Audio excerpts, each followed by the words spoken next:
Eric Floberg, welcome to the Creative Gap podcast. Thanks for having me, man. Honored. Good to see you. First thing I want to talk about, actually, I've been contemplating what I want to talk to you about because I have a new addiction and it's running, and you know this. So I'm like, do I want to talk only about running? I've been going back and forth about what I want to talk about, but I just want to start by saying we didn't really get a chance to talk about the film when I was at the premiere. I think we talked for like 30 Yeah. seconds, but I just want to say that, kudos to you guys. That the film was beautiful. It was moving. I cried. I laughed. Every emotion that you could feel. Like what was that experience like showing that film in New York City in front of everybody? Yeah. I mean, And briefly explain the film for people that don't yeah. know. So the past 2.5 years, we've been working on a documentary titled Moving Still, and it features the life and artistry and running of Joe Greer. So what started as kind of a superficial project of, I ran New York City with him in 2021, loved Joe, loved his work, probably low-key fanboy in some sense, and was like, hey, what would it look like? You could maybe do a little feature, YouTube feature, a little mini documentary on your next marathon series, or you qualifying for Boston the following year. And he was just down for it right away. He's like, yeah, it sounds like a lot of fun. So one thing led to another. And, as we said in our Q&A that night, and we said in the Q&A and all of these premieres, that we just kept saying yes to like more based off of what Joe's story was and the depth and breadth of what he's gone through in his life. So we explored all that, and through a process of shooting for over 1.5 years, came to have a feature-length documentary. So yeah, it's that superficial kind of facade of can he break this time? And then we explore really the depths of his trauma, his family trauma and his past, and how running has been such a relieving thing for him, a therapeutic thing for him, but how it worked as this beautiful kind of superficial vehicle to tell a much more impactful story, and how really helping people walk away with like what they could do if they have similar trauma or similar experiences with people that they're very close to, whether it's family or close friends, acquaintances. So yeah, premiering these in major cities has been wild. We did the first one in his hometown of Franklin, to a nearly sold out theater, which was wild because Franklin's just like 45 minutes south of Nashville, just kind of middle, like people flew in for it and stuff. It was really cool. Then our hometown premiere in Chicago with our families, and just like full blown tears with my parents, and just really wild experience. But New York just had this energy that, I don't know, there were just so many people we love and respect in the room, in the creative world. And that in and of itself was very wild to experience. We just felt so supported in that. And then, yeah, just hearing your response and Danny's response and Ryan Booth's response, just all these people, again, who we just deeply and profoundly respect in their disciplines, gassing us up. It was really, really cool. And, and like New York is a second home to Joe, and that's where him and I met. So all of it was just very, very cool how it lined up. To kind of just briefly go on that, but more on like the filmmaking side of things, I'm curious, I'm sure you talked a little bit about it in the Q&As, but like if you can kind of reflect on it, like this is probably your biggest project yet. And going into it, you said it was kind of this superficial thing, and then it became what it was. So like what to you was kind of the biggest challenge that you faced that you least expected during the making of this documentary? I think really it just comes down to volume. Like I went in with this idea of I could probably kind of do this as a solo project if it's a mini doc, and quickly realized if we were going to do this thing and do it to the capacity we know it could be, which it ended up being, this really needs to be a team effort. So Right. none of it was possible without Steven co-directing with me and Gene producing so much of it. Yeah, it's like they were my right-hand guys in the whole process and my equals. And so, yeah, in all of the discussions about this film, I want to make it clear and abundant that they were right there in the trenches with me. 100%. And Yeah. so, yeah, with that, I think what we dealt with the most was honestly just like emotions and the process of like, this isn't just narrative filmmaking. This isn't just show up to set, do the script XYZ. That obviously has its own stresses, like just seeing the BTS of itis and that whole process, like I can't even fathom. I think what was more difficult about this was just like, did we get it? And you're like, I don't know. like, Right. like, do we need more? And you're like, I don't know. And so you get off of a trip, you go to Florida, you bring the whole crew there, you rent out an Airbnb, you spend more money. You're just like, did we get that part of the film? Did we get that part of the conflict? Do we have enough there? You're like, I don't really know until we get into the edit. So let's go shoot this other thing just in case. Let's go get another perspective over here. And so that unknown became so taxing towards the end, where it was just like, we can't keep going on trips. Like, we can't keep spending money. We can't keep doing this. Like, it's just, and it ended up being so much more time, so much more money, so much, all those things. At the end of the day, so worth it to have what we have now. Yeah. It's so Yeah, good. but a lot of that was just serendipitous too, like Joe and his relationship with Matthias, who ends up essentially being the narrator of this film. Bro, he was like next level. That, oh my gosh. And he's just kind of this hidden character that people don't really realize will be arguably the most important part of this documentary, because he just tied every loose thread together within the narrative.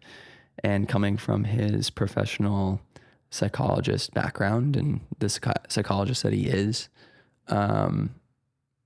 has the ability to look at Joe's life. And I mean, some may argue it's subjective because of his friendship with him, but almost very objectively look at it from an outside perspective and almost clinically diagnose what is happening, but then give this resolve that so many people are unfamiliar with in regards to what the trauma was. And, obviously no spoilers, but like what was so cool was that piece alone felt like it landed so well with the New York crowd. And so many people walked away with, I think, feeling challenged in that regard and walking away feeling inspired to like work on themselves personally outside of, I've had multiple people say like they're so excited to get to running now and wanting to do that. But at the same time, like that emotional component and walking away with what the power of what Matthias taught there. Ultimately, what we realized is that was the most special part of the film, and what we're hopeful people will walk away with is a new tool in their tool belt to navigate life. Yeah. Right. Amazing. From a relationship standpoint, you and Steven co-directed this, which I can't imagine, was the, sunshine and rainbows the whole time. But you guys have an amazing relationship. You work together all the time. But I was always curious, like, what does that look like when you're editing and shooting? Like, Steven might have a particular style. You have a particular style. How do you guys merge the two? And like, if you want to do something, but he didn't think it fit, how was that communication between the two of you? I think really we just approached a lot of the editing because we edited the movie as well, him and I. And yeah, there was really no true roadmap to any of this. Like we both were going into it like we both never done this to this capacity, and we feel like we have enough experience to put something like this together. And this really was the project for us to go like, yeah, we're capable of this, so let's prove it, let's do it. And so it is that concept of done is better than perfect. But I don't know, towards the end, we felt like we were perfecting it quite a bit. And in the process, in the trenches, there were certain deadlines that we were trying to meet, because there were different times where we were like, okay, we might want to enter in this festival, or we might want to, go this route. And so we put some hard deadlines on ourselves. And I think I took a lot of the onus of like the responsibility of we need to get to this deadline. And so I'm just going to grind as hard as I can. Like he went on a trip, and so he spent a bunch of time cutting placing. And so we had our friend, Alec Ganas, help us with sequencing in the project. He's done work for Apple TV and documentary style work. And so So cool. he helped with a lot of the different sequences, and doing daily string outs of each production day.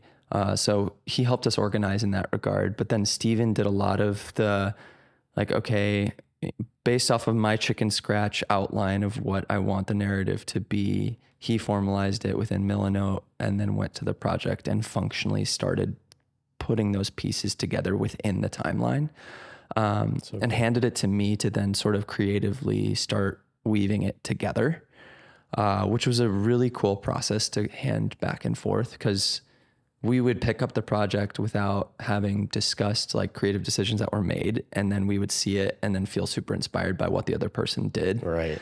And then It's like a surprise every time you get the project back. and then play off of it. Or we'd be really excited to show the other person what it looks like, the thing that we just did. You know, it was a really exciting moment for me to show him like Joe's track workout at the abandoned airstrip, where it was the song Down to the River. And it was just like kind of this moment of relief in the film of just like, this is just fun and vibes and Joe's like personality. And like, there are moments like that where it was like, this is just really creatively fun. And like the shots are fun, the way we shot it on the boosted board and like all the creative things we did, not super important to the story at all, but we would get really excited about moments like that. And there was one point where I finished essentially the rough cut of the film. Yeah, it was the full rough cut of the film. And I was the last to touch it at that point. And Steven had a huge delay on his trip. So we watched the whole film together over Zoom. And that was one of like the craziest experiences, because for him, that was the first time he'd seen it like so put together in that regard from start to finish. And it was like this mind-blowing experience to do that together. So yeah, I don't know if there's like one particular answer really, but it like truly a team effort of just like pass the baton, pass it back, and just keep grinding until it's done, you know? Yeah.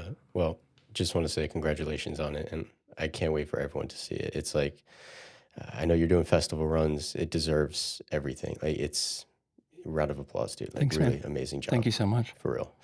I want to kind of shift into a bit of like a philosophy question that I'm always kind of just asking myself lately of like, where do you find in your life right now, because you're doing so many things, like you have two YouTube channels, you know, you have the podcast, you're running, you know, the documentary, like family. Where do you find the most joy in your life right now? Great question. It's always found in my wife and in our family time. Yeah, there's no replacement for that. Very recently, and is a very timely question because I've been dealing with illness for like the past 3 weeks. I've had a lot of home time and just time away from the studio, and all of the in-between moments of card games and board games and playing catch with the boys in the back and dance parties. And we did a staycation for my birthday, like in the city, and my wife, you know, like those moments to me, like I'm realizing more and more as the kids get older, like it's, I know it's stereotypical to say like they grow up so fast, but our oldest is turning 10 this year. He's more than halfway done with being a kid. And so I'm just like fully realizing that, I just don't have a ton of time left, with all of us being a family in one home without kids going off to college and starting their own lives. And so, yeah, all of that is held in the balance with all of the work that I do. And my common refrain with the work that I do in the diversification of what I do is that it's always a vehicle for me to have flexibility in being able to have that time. And it's a tough balance because that's not always the case, right? You know, having to go to New York to premiere our documentary, and that was right after a trip to Dallas with Music Bed. And there's push and pull, there's give and take. But at the end of the day, like even just yesterday, like me being sick and staying home for the full day and making that choice. Even the doctor being like, I can write you a note for your employer. And I was like, oh, I'm self-employed. Like Yeah. that feeling. And he was like, oh man, that's the dream. And I was like, I know, like it definitely Yeah. is. Yeah, that flexibility for me, and knowing that like, even if one thing crashes and burns, or one thing isn't a success, or, if the documentary is not profitable, which most likely probably won't be, like it's okay, because I have, these hedges of protection around all the things that I'm doing. And as long as I've kind of equated it to this metaphor of like these fires that are going, and like I don't know if we discussed this on your episode on rally caps, but like Maybe. if there's embers going, like it's always easy to like kick it back up and get it going again, as far as sustainability and profitability in a business sense. Right. But like, as long as those embers are there, like a fire can always be reintroduced and made healthy again. And so work-wise right now, I'm just really, really passionate about running, just got into coaching. And so that's incredibly exciting. And then just using all the filmmaking and artistic skills to bring to that world has just been wildly fulfilling. And working side by side with Cyrus, who moved up from Florida, has been working with me since January, February. It's just been super, super special to do that. I love that. One of my questions was going to be like, how do you dedicate focus for all these individual things? And I listened to a podcast that you were on, I forget which one, but you talked about the benefit of having an employee and being able to delegate a lot of work. I guess from like a business perspective, like what did it actually take for you to get to the point where you were comfortable to have an employee? It was, I felt like once I released the classroom, which was my wedding photography and filmmaking course, that was a substantial enough amount of income to really feel comfortable in bringing someone on salaried, because the revenue over 3 different enrollment periods of that padded the bank account enough to make me feel like there was a ton of options available. It's what gave me the ability to feel comfortable investing in the documentary and really having no idea what the cap would be on what the spend would be. Right. There's no world where I'm able to fund the documentary without the classroom existing. So there's that. And then it was also just a point of like, I actually can't continue to keep all these embers alive without the help of somebody else. And so I'm kind of coming to a place now where I think I could see a future where I know there'll be a future where Cyrus moves on from working with me, because he's wildly talented and just has that edge that we all, you know, can see in different individuals. As Danny likes to say, he's got that dog in him. Like undoubtedly. And dude's in the gym every day and is just so disciplined. Everything he touches is just beautiful. Like he knows how to do things. And so, you know, when he wants to spread his wings and do his own thing, you know, cause right now we're splitting responsibilities on the coaching front for running as well. He's helping with admin with that as well. There's a very real possibility that we, you know, partner on business endeavors in the future, but I know that he has the hunger and desire to make some art of his own as well. So I'm just starting to realize, like, as things kind of change and evolve at Creative Club, there'll be pretty significant changes over the next 6 months, as far as allocation of space and like, just changes within the structure of our studio. I'll have to really reckon with like how many days I want to work from home versus come to the studio, because my commute's 45 minutes to get here, which is a lot. And it's a thing. And so I have to evaluate, like, as you know, Steven thinks about moving away from Chicago and their eventual goal to end up in the Northeast again. You know, like that kind of stuff. It's like, you know, how often do I need to be at the studio? How much can I get back with another hour and a half in my day of not commuting at all?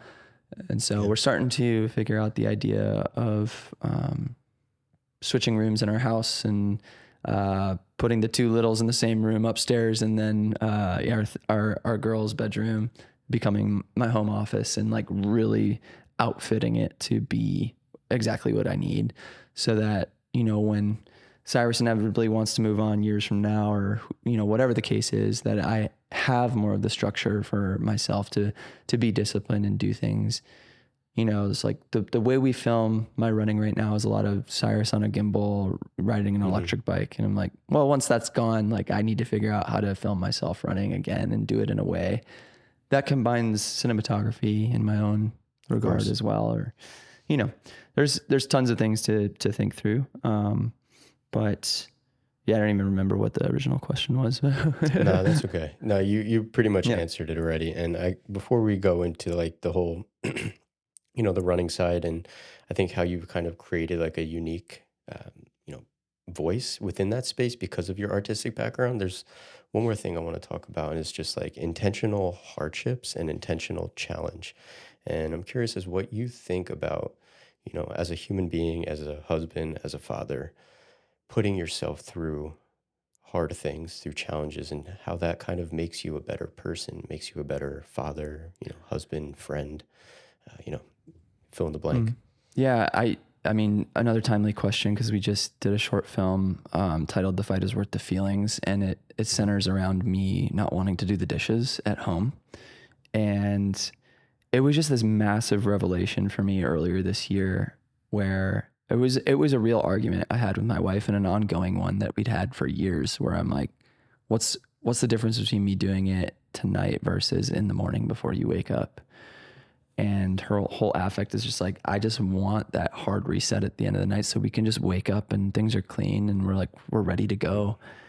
And through that process, I'm like, I really have had to, evaluate if I do have ADHD. And like, I know that's like the most kind of trendy thing, especially with creators today and in this space. But like, I check every box on like that list of things. I don't care to get a formal diagnosis because I feel like I can operate in the world without it. But it really made me be introspective and recognizing like, hey man, you're so dedicated to your marathon training, and like hearing from outside perspectives, like, how do you do that? How do you stay so committed? How do you blah, blah, blah, this, that, the other? I'm like, well, I realized over the course of failing at this for 5 years and not meeting my goal, that once I finally met my goal, I realized that the consistency is the thing that allows you to have the end goal, to have that victorious moment of crossing the finish line and crushing that time, getting it. And so that whole concept of showing up and doing the hard thing regularly was then proven like race after race, 4 or 5 races in a row where I kept just ratcheting down my time. And I'm like, why is this not being applied to my personal life? Why is it not being applied to something as simple as cleaning the dishes? Like, and so this whole concept in my head, I'm like, dude, you're willing to get up at 4:30 in the morning to run 11 miles virtually every day, and you can't motivate yourself to clean a few dishes at the end of a night? Like, let's really put this into perspective. And then let's zoom out even further and be like, the meaning of doing the dishes and the relationship that I have with my wife and how that connects us and makes her feel loved and appreciated, taken care of, versus my selfish endeavor of running every day to meet some arbitrary time goal. Like, what's really important here, Right. And so it's not saying that one has to exist without the other, but it's that the running has like truly opened up this new part of me, and recognizing it's not that the running has to make me lazy in every other regard of my life. It actually is motivating me to be as disciplined as I am in the running in the other facets of my life. And that's really hard. That's really complicated, and that doesn't allow me to have spare time. Like, it's like my time is precious. My time is family. My time Right. is work. My time is running. And I have a few other dedicated parts in my life between our church and personal relationships where I carve out that other time. But so much of the time when people are like, hey, can you go grab coffee? Hey, can I connect business? Blah, blah, blah. I have to say no a lot. And that's really, really hard and awkward. But I just care far more about my personal relationship with my wife and my family, as well as just being really dedicated to the sport of running as of right now. Yeah. Hmm. All right, let's try to get into running a little bit. I think I'm ready. So, man, I'm like so addicted right now. It's Big half insane. marathon guy over here. Yeah, we didn't even plan to do it. We were at dinner, me and my friend who I've been training with, and we were at dinner and we got a text from one of our other friends, and he's like, "Hey, you want to run a half marathon in 10 hours just for fun?" And at that point, I think we only ran 10 miles max. We were like, "Sure, why Yep. not? Let's just do it." Um, and I don't, I never loved running, dude, but for some reason, I don't know what about it is so addicting. It's man, it's really hard to define this feeling because it's not anything you can explain to someone who hasn't experienced it themselves. Mm, So most people have the affect of I can't stand that thing. It's what most people are punished with when they do sport as a kid. And right. so people have a really negative association with running. And I think what really unlocks it for people is if they put a goal on the calendar and really Mm, commit themselves to it in combination with a good training plan and recognizing that easy running helps you fall in love with running. So people are under the impression that they have to like redline it every single run to get yeah. better. They have to be gassed, hands on knees, like every single time they go out and train. And that's actually the opposite of what it is. To get yourself fit, to get yourself ready to run any kind of distance race, it takes 80 to 90% easy running. And that's a pace Mm, where you can hold a conversation for the entirety of the run, which is so counterintuitive to so many people. right. But once you start getting into that rhythm and finding the discipline of doing that for a couple weeks in a row, it's this self-reinforcing pattern where you're like, oh, wait, I'm committed to this now and I want to keep doing it. And then you start feeling all the benefits of the endorphins you experience in and after the run, the mental clarity you get when you're on the run, the reflection, the time Yeah. alone, the Yeah. therapeutic process of it. Where then you're like, oh, wait, this is so much more than just a physical activity. Hmm. Yeah. Some of like I'm always kind of running with my friend now because we are training. So there is something I think for me and him that's beneficial of like having a Yeah. partner to train with. We're like same height, same weight, same body type, same mentality, same everything. So it's like seamless transition, seamless just training partner. But a lot of like the some of the great ideas I've had over the past like 4 or 5 months, maybe 3 months, have been from these longer runs, from these runs where I'm like, oh, that's a pretty cool idea. And it's just because I'm not really stressed about Mhm. anything. I'm just kind of like freely thinking about random things that pop into my head or just things that kind of come in and out. It's it's insane how much I've come to love running, especially after my ankle injury where I wasn't able to walk for like 2 months. And then, like, once I wasn't able to walk, I was like, oh, I missed this simple thing of just like jogging or walking anywhere. And I think that was kind of what the motivation was to really start running for me. Yeah. And even, yeah, I have a correlation with that too. Far less intense than yours, but like just having bouts of illness and not being able to run, Mm, you reflect on it and you're just like, man, you just take for granted when you're healthy. It's so easy to be caught up. And I said this in my Chicago block last year in the series, where whenever you're racing, especially a marathon, you get into the wall territory, which is around mile 20 and beyond. right. And you really start suffering and your mind really starts attacking you. And it's just this fight between body and mind. And I really came to the conclusion, understanding that in that moment, it's such a privilege to be experiencing that pain. That whole concept of like Mm. that suffering in that moment is such a privilege to be healthy enough and fit Right. enough to race that distance and experience that pain, because so many people are sitting on the sidelines with an injury, or their health isn't good enough, or their training block wasn't robust enough to be able to race, and they're looking at you and they're like, just be happy you get to race this thing, you know, be happy you get to Right. enjoy all the experiences you get on that race course. And then that's insanely motivating when you have that perspective, because you're like, this is a Love privilege to be that. in this pain cave now. Hmm. And then it helps you run so much better, you know, because you're like, I'm not going to take this Right. for granted. Um, Yeah. and until you really experience one of those things where you have to sit on the sidelines and experience watching your friends run and doing it without you. And yeah, all they get to experience all the things you know and love. You're like, oh man, I'm not going to take it for Yeah. granted again. Yeah. I think it's like even like training, just the perspective of like telling yourself, oh, I have to run today, but no, you get Hmm. to run today, or I have to work out. No, you get Hmm. to work out today.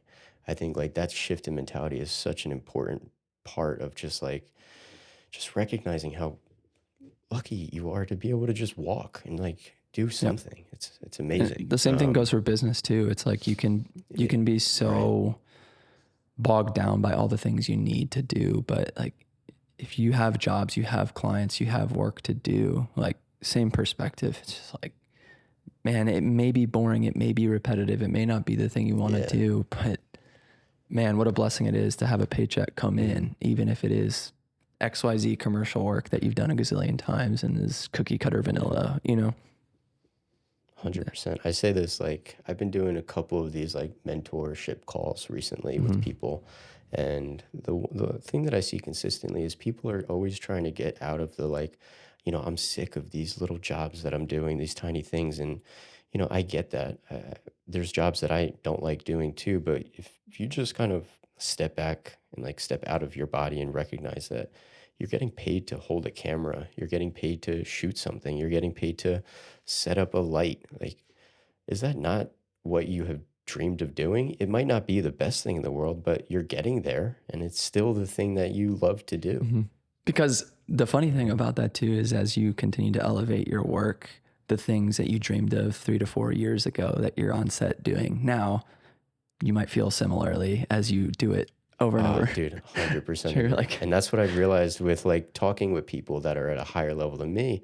And I'm like, how many jobs do you do that are mundane versus creative? And they're like, well, you're always going to do mundane jobs. It's just that the level of those mundane jobs change as your level mm-hmm. changes, Yep, which I find is really higher fascinating. budgets and all that. And it's great to find, if you have the opportunity to surround yourself with people like that, to reinforce that, to just be like, Mhm. no, there's, like the harsh reality of life is that these things exist at every level, and so Yeah. again, if you approach it with the mentality of I get to instead of I have to, uh, Mhm. that's honestly why I love running, because it's just such a metaphor for everything else in your life. It strips everything down to like the core essence of what struggle is. And it's such like, because it's so approachable by such a large percentage of, able-bodied people, like you have the ability to strip down this physical endeavor. That's it's just so simple. One step in front of the other, one arm swing after another, Right. and your breath and your body in a pair of shoes in its simplest form. Um, but to my point earlier, like the metaphors that it brings to your personal life and how it can just radically change the affect of the relationships you have, the work that you do. It's deeply transformative and something I always want people to at least entertain if you're able to do, to Yeah. just at least give it a try, because you don't know what it could do for you and the feelings you can experience when doing it. Yeah. I think something that I'm dealing with right now is like, oh, I should be editing this video, but think I'm gonna go for Yeah. a run right now. Like, I think I gotta figure that out a little bit because running is almost just like, I'd rather run than do that thing that I should be doing right now. Yeah. But I don't know, I'll figure it Yeah. out. I I don't know. Yeah. It's But hard. in terms Like of if you really, yeah, it's if you really fall in hard. love with I it, don't even know an it's answer. like, it becomes your hobby. It becomes the thing you desire to do. Yeah. And yeah, there's nuance in that as you get further into it and more years of experience. Like it definitely becomes something like now I have to be way more structured and like really figure out Of when course. that's going to be. But it feels really unfair because has become half of my career now. So I'm like, Yeah. it's really nice because I can dedicate work time to it and Mhm. justifiably do so. Like that's pretty special it sucks in the summer. I Which is can't really amazing. run in the middle of the Yeah. day, 90-degree heat, but like towards the fall and the spring, I'm usually dipping out of the studio at 2:30 or 3 with Cyrus, and we're going to film a workout at the track before the workday's over, That's awesome. So that's really special. I did want to ask you just like, how are you feeling leading up to race? Like how far are you into your training block? Like, what does it all look like? We've been training for about 2 months, just over 2 months now. We have, I believe I looked, it was 180 days left until the race. Um, I'm feeling just freaking amped, dude. I feel excited. And we are doing probably, if we're running maybe 4 to 5 days a week, one day a week is usually a speed Mm-hmm. workout or some sort of higher intensity workout, and the rest are usually, zone two ish slower workouts. Um, and we're starting to increase our miles a little bit. But the thing that we are also doing as well is we lift as well. So we work out twice a day, which has been really tough, but also fortunate that I don't have a job that burdens me. Like I'm fortunate that I could run in the morning or lift in the morning and run or lift at Mm-hmm. night as well. So like, doing both of those throughout the day, it takes a lot on your body. So I think I need to be better at my Mm. recovery. Luckily, my wife is an athletic trainer, so she cups me, she scrapes me. I go to her Man. work and I do the boots and like all those different things. But I still find that sometimes after a long run, I don't really stretch. I should stretch. Like I should be doing these things, especially because my ankle and I'm just tight. But overall, I've also noticed that because of how much I'm training, I'm putting such an emphasis on the food that's I'm Mm-hmm. putting inside me. Like normally I would slip a lot and like go through a couple days of just like whatever. But now I'm like, oh no, I need to be really strict with how I Mm-hmm. eat. Yeah. You know? The fuel is everything. It's crazy. Oh my gosh. And it like, as soon as you flip that switch and become intentional about it and feeling while training and racing, well, it is just entirely different. Same thing with sleep Mm-hmm. too. It's like, oh, I could stay out at 11 o'clock and like go out with some friends, or I know that him and I are going to be running 10 miles tomorrow morning. So I should go to Mm-hmm. sleep. So it's like you start to think about your day as like, how can I optimize my day for not only work, but just like athletic optimization as Yeah. well and like health. Mm-hmm. Yeah. And again, having something on the calendar and Mm, that discipline to do it, like knowing, especially with a training partner, for me, it's like I have a whole YouTube series about it. Like I better actually be about it.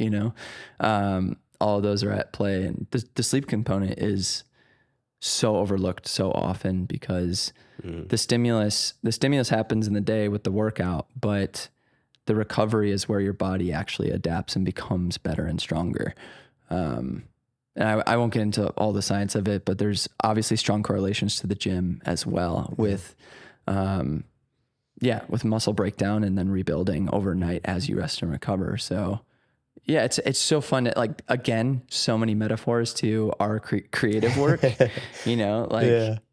having time to take a break from XYZ, Hmm. like Yeah. the whole 100%. concept of, even when you're saying earlier, your best ideas coming when you're running, and that phrase we've adopted with that little side project we have with get bored and make stuff, like that whole Yeah. concept of allowing yourself to have open time, not infiltrating your brain with reel after reel, TikTok after TikTok. All of it is correlated. Cool. Speaking of like Instagram and TikTok, I think something I'm trying to figure out, which I haven't really come up with a system, or I don't really know what to do, to be honest, is like every so often I'll share something fitness related on my Instagram. Like I'll post something, but like I want to put that part of me out there. Like my Instagram and like what people know me as is that like cinematographer, that DP. And in the traditional filmmaking space, it's like you kind of want to be known as that thing. And I'm like, how do I start a new page of like the other thing that I want to share, which is fitness and like running and lifting and health and, philosophy. I mean, that's part of what this Mm. podcast is, but because you separated your YouTube between your filmmaking and photography side to Floberg runs, I guess just like what was your mentality behind separating the two? And if you feel that, I guess looking at my like from looking at me, is it worth kind of separating the two? Yeah, I mean, strictly from a business perspective, unless you're someone like Casey Neistat or Marcus from Minted, like these people who make it their whole brand and personality of combining these things. Where I look at Mm-hmm. Minted, they're like doing business and training, and they're just one and the same, Yeah. and it works. Mm-hmm. And Casey championing running virtually every day to be part of his creative process and in his vlog and a part of who he is. I feel like unless you're willing to do that, you should probably separate them, because what I realized Mm-hmm. is I tried sharing running stories, training races, on my main channel, on my Instagram, and no one cared. Like, sure, some people here and there, but there was no proof of concept in the same way that I saw growth in the creative realm. And so I thought, I'm like, it just honestly just feels from a media output standpoint, a business perspective, it feels like I'm kind of shooting myself in the foot if I'm Yeah. constantly blabbing on about this because people aren't interested in it.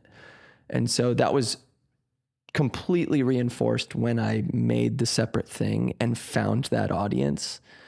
And it was Mm-hmm. then where I built that other thing. And then all of the overlap people started following both, where they're like, I love the creative stuff Yeah. and I love the running, and I follow both channels. And it gives that person who's sort of, that slice of the Venn diagram, it gives them the ability to follow both, but it's not forced in like one specific lane on one specific channel, because those are then Mm-hmm. really the only people that are going to like regularly show up to watch that stuff. And Right. if that part of the Venn diagram isn't super large, you can't really make a business or a brand out of it. So Mm-hmm. what's crazy is the running stuff now for me. Like my main channel is I've let it take a backseat for a while. Haven't been consistent with it in the way I have in the past.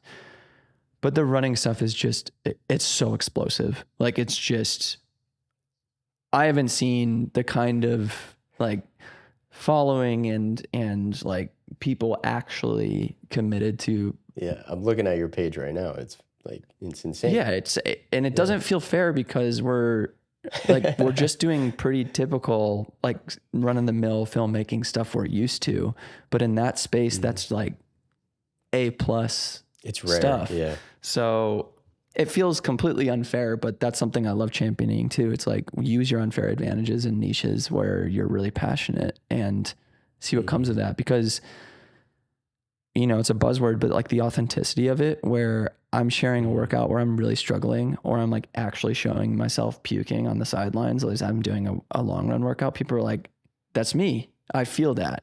I know that emotion. I Right. know that feeling. I know what you're going through, and they relate. And man, I can't even begin to tell you the interactions I've had in person with people at races. Like Mhm. the amount of people coming up and just being like, you helped me on my way to this goal. Like I kept up every single week with the series, and it motivated me to stay consistent. And just saying things like I wouldn't have been able to train this whole block without your series. And I'm like, it's insane. It's so cool. Yeah. Dozens, hundreds of people showing up to shakeout runs. Like it's Love that. just it's so unique and so cool. And like obviously that's still happening on the creative front, like with the documentary and events like Mhm. that as well. And it's a different experience. But again, when it's stripped down to that, very human, very simple task of running and connectedness through that. I don't know. There's just something really, really palpable there. Mhm. Yeah, I got to figure it out what I want to do. Like, I don't know if I want to make, a whole channel for it, but I just want to start putting that side of me out there because I don't want to just like limit myself to just like stills on Instagram, Yeah. I think I'm just starting to realize that me as a human, I'm much deeper than just like a set of 10 stills on a Yeah. carousel on Instagram. Um, and from what I have shared on Instagram, because I already have a bit of a following already. If I post something on my story, I've gotten 5 plus 10 people already that say, I signed up for a marathon already because Mm-hmm. of this. And like, can you help me with running? I said, I don't know anything about running. Don't ask me. But like, there's already like glimpses of things of just like people people want to follow your Right. journey and people want to follow your thing, and it's for me it's like I don't know, I want to be able to share different parts of me that I'm really passionate about, and like fitness has always been something that I've truly loved, and I just never really shared it. Yeah. I mean, take this as your sign to just do it in some capacity.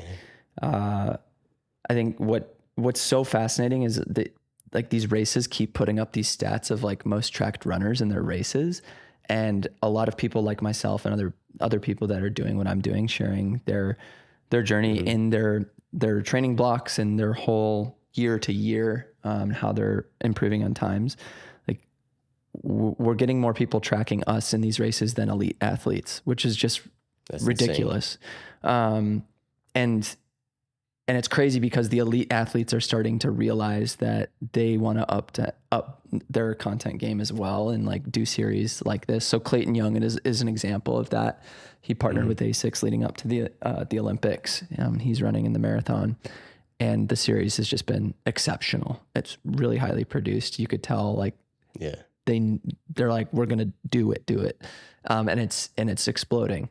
And so it's cool to be on that front, but to even like some of these elite athletes are just following me in my account because they're like, I want to up that game, and then yeah, then it's just this crazy mismatch mix of like, oh, maybe we could do commercial work with this running brand now. Right. And like, there's this brand new connection. The contracts I'm signing on my own personal side is this Hmm. crazy juxtaposition of, wait, we're kind of doing commercial work for Koros now. Like, that's really Right. weird. Like, Yeah. that's not how I expected to do this kind of commercial work, but we get to make whatever we want for this brand Mm, while telling my story. And it's just, I don't know. It's so cool to that's so pursue the cool. passion first and then Mm, just see what comes of it. Because if you're passionate about making that stuff and sharing it, it feels like the midday run, it's like that you want to right. just do it.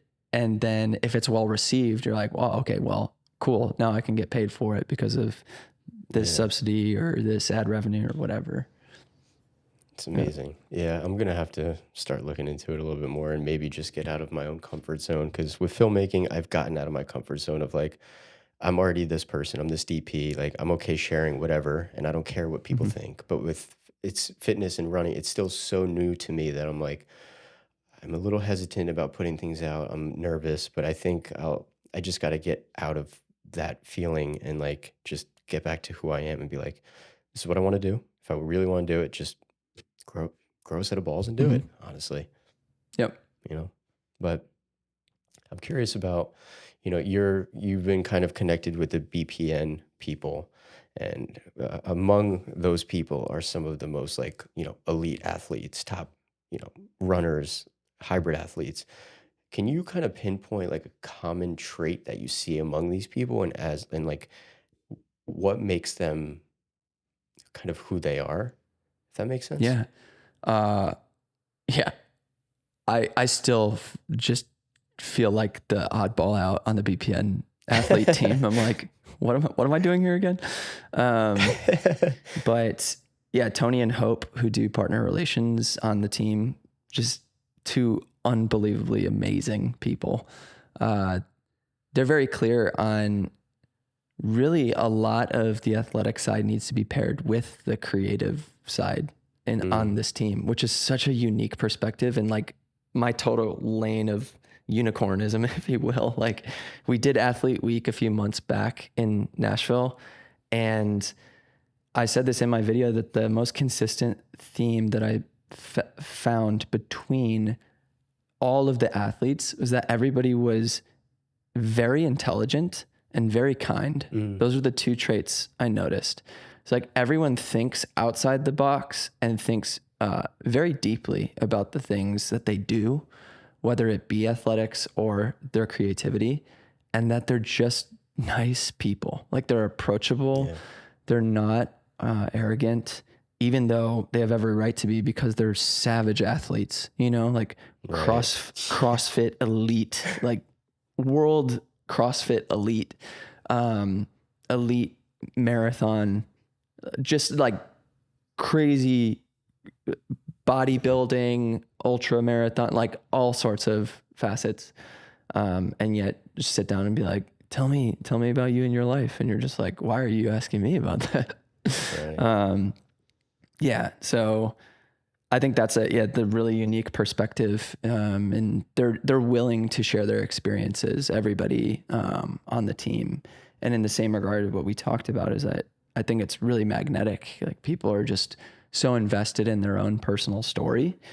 And what's so cool about athletics, especially when people are competing, whether it's in a powerlifting competition, an ultra marathon, a road race, whatever the case is that it has there's this climactic moment in different seasons. And so there's this insane, sorry, someone's calling me. There's this insane Right. ability to like zoom in and out. I've talked about this multiple times on running podcasts where within one specific workout in the gym or on the track, you have a story. And so there's some Mm, sort of conflict that happens there. There's some sort of resolution, good or bad. And you zoom out of that and you have a training week. Same deal. There's a plot diagram somewhere in there. There's conflict and there's mm, a resolution and what you learned. And you zoom out further, the month, the training block to the race. And then the race is this climactic moment where the conflict is resolved one way or the other. And you zoom out even further and it's the whole career of your journey of fitness. And this thread of plot diagram is just always happening. And I talked about this with Koros as well. It's like they have these graphs of training load and what it looks like. And I'm looking at it and I'm like, this is the same exact plot diagram they taught us in English class in high school. It's like you have an opening and a rising action, a climax and a resolution. Like it's all the same. yeah. And Absolutely. so your ability to tell that story on a daily front, on video to video, series to Mm, series, year after year is a superpower and something that's so much more easily accessible on a content front because mm. I'm sure as you've experienced on the creative side, you're like, what the heck do I make? Oh my gosh. Oh my god. Would it like I have to come All the up with time. something that no one's thought of yet or something Yeah. or do Literally every video. yeah, you're just like in this toil of like I could talk about that, but this person did, and what's going to make mine different? And do I Right. even care enough to talk about this subject? Do I need to force myself to be passionate about this thing? Mm, And it's incredibly taxing. But for me specifically with running, it's like I'm really passionate about it. I show up and I just tell the story, and it's a docuseries, mm. and it just I unfolds, love that. and it's so Love that. easy because it's just show up and document it well, and then you get to the editing room floor and you're just like, this is exciting because we weren't expecting these things to happen. Let's play into this Mm, creatively. Uh, and that whole process to me feels creatively so much more fulfilling than constantly trying to just figure out what the heck it's going to be. right. Ah, I love that. What do you what do you kind of think of in moments of like I want to give up and like I think that's something that I'm trying to find too is because at like the half marathon when I did it this past weekend, I think the last 3 miles I was like this Mhm. close from just like stopping. Like what are things that help you kind of mentally get past those hurdles? Ryan Hall has a coined phrase that's incredible and super helpful. It's run the mile you're in. And even at the elite level, he's I believe the half marathon and marathon American record holder still. He's now a hybrid athlete, which is really fascinating. And his wife, Sarah, is still competing on the elite level in the marathon distance. But yeah, championing that phrase, a lot of people have adhered to that, run the mile you're in. It's just the whole concept of like, yes, I'm hurting so much right now. This is really difficult, but like, am I about to keel over and die? And you can always find some sort of feeling like, I am okay. I can keep going. I will keep going. And so you have to keep saying that and doing that until it compounds. And then all of a sudden you got past this threshold of distance where then you're like, I didn't give up for that long. Yeah. Okay. That also correlates to business Yes. and art as well. Yeah. It never goes away. No matter what level, how much experience you have.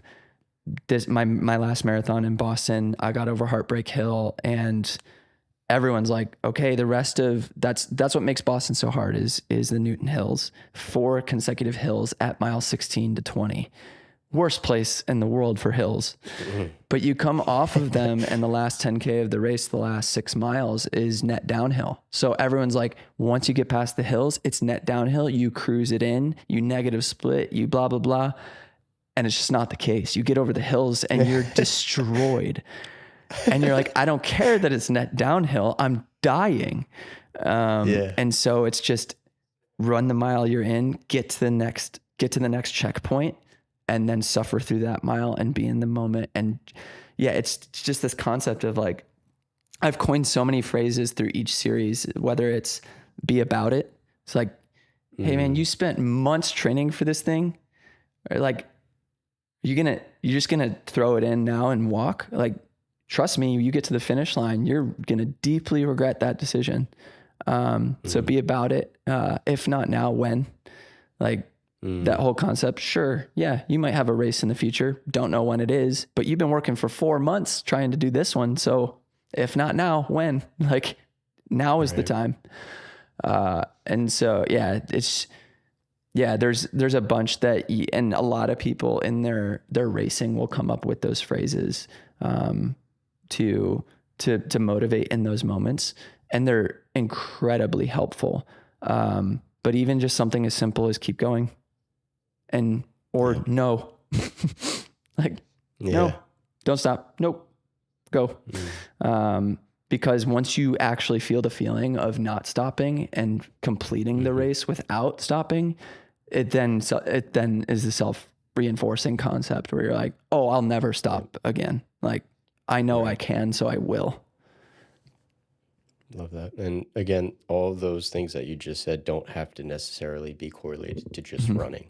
They are equally as important for people that want to pursue a career in business or art or even a YouTube channel. Because a YouTube channel in particular, you're going to go through moments of like, oh, I only got 10 views on this video. No, I thought I was going to get a lot more, but it's a matter of just pushing through those, those tough moments. And then eventually you'll realize that it was all worth it in the end. I love that. Yeah, I think I'm kind of, I feel great about this conversation. I really appreciate it. Actually, selfishly, do you have any quick as someone that's leading up to a marathon, what is something that I should prioritize more than something else? Like, what should be the prioritization of, I guess, my training? I know that you do coaching. I know you do all this. And I just like one little tip of just like prioritize this thing. Well, to give you a bit of gas here, you're already doing everything the right way. So the fact that you're already 2 months in with 4 months to go, you're running Philly? Oh, when is that? Is it November? December 8th. Oh, okay. Yeah. We decided to go all out. Let's go. Oh man. Okay. Yeah. Which I heard is brutal. Also, I heard it's not an easy one. It doesn't sound easy. Yeah. So the fact that you have 2 months of base training and now are entering into 4 more months, like 6 months for your first marathon is such a good amount of time to base train it and get your mileage up. And the fact that you have run a half marathon 4 months out, it's all fantastic. And you're taking it at the right pace. You're moving slowly and progressing slowly, and that's what you need to do. You can't just jump all the way in the deep end and expect things to go well. Your long runs are going to hurt. Like everything past 16 is going to be incredibly hard. So just mentally preparing for that. The biggest thing as far as getting yourself at the right stimulus and training for like truly racing the marathon distance is making sure that your midweek workouts, your hard efforts, you're primed and ready for those. You're rested and you're recovered so that you can hit those hard, like super, super hard. And that you get the most stimulus out of them, because if you go in fatigued, you're not getting the most out of that effort. And so your easy days leading up, if they need to be easier, let them be. Trying to get as much water in your system, electrolytes, and sleep leading up to that Wednesday or whenever you do it. And then the other part with that as well is towards the middle and end of your formal training block, really sneaking in a lot of goal marathon pace miles into your long run in the middle and end of the workout, so that you can really replicate what it feels like to be in the race, being that fatigued after already running 15 miles and then throwing goal marathon pace in for, say, the last 4 or 5 to close out the workout. Incredibly hard, but it gives you a chance to fuel properly and fuel when fatigued. But in that, it then gives you that stimulus and experience, so that when you're in the race, you're like, I've been here, I know this feeling. And then that makes that process of keep going that much more possible for you. Love that. Well, thank you for sharing all that. My last question to you is, I do this where I kind of reference, like, if you were sitting across from a younger version of yourself at a particular point in time, but I don't know, maybe because you have kids, I'm almost kind of leaning into that a little bit of like, I don't know. I'm sure you do this as a father, but you're sitting across the table from your kids, maybe they're 10, maybe they're even, older, and you're 16, 17, 18 years old, and where you are in your life. Like, what is one piece of advice that if you could leave them with something, what would that be?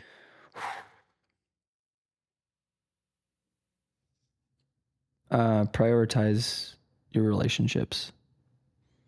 Yeah.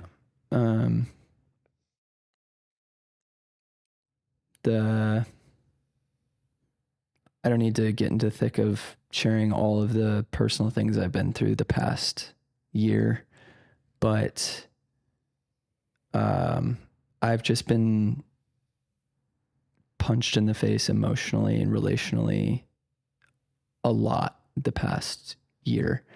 And it is really making me realize like how finite we are and how special relationships are, whether they're the ones closest to your chest and your family, or people that you really care about in friendships.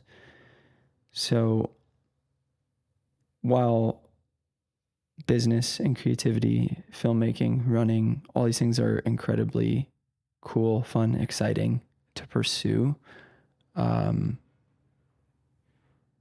are vehicles in which you can foster and make the relationships the best they possibly can in your life.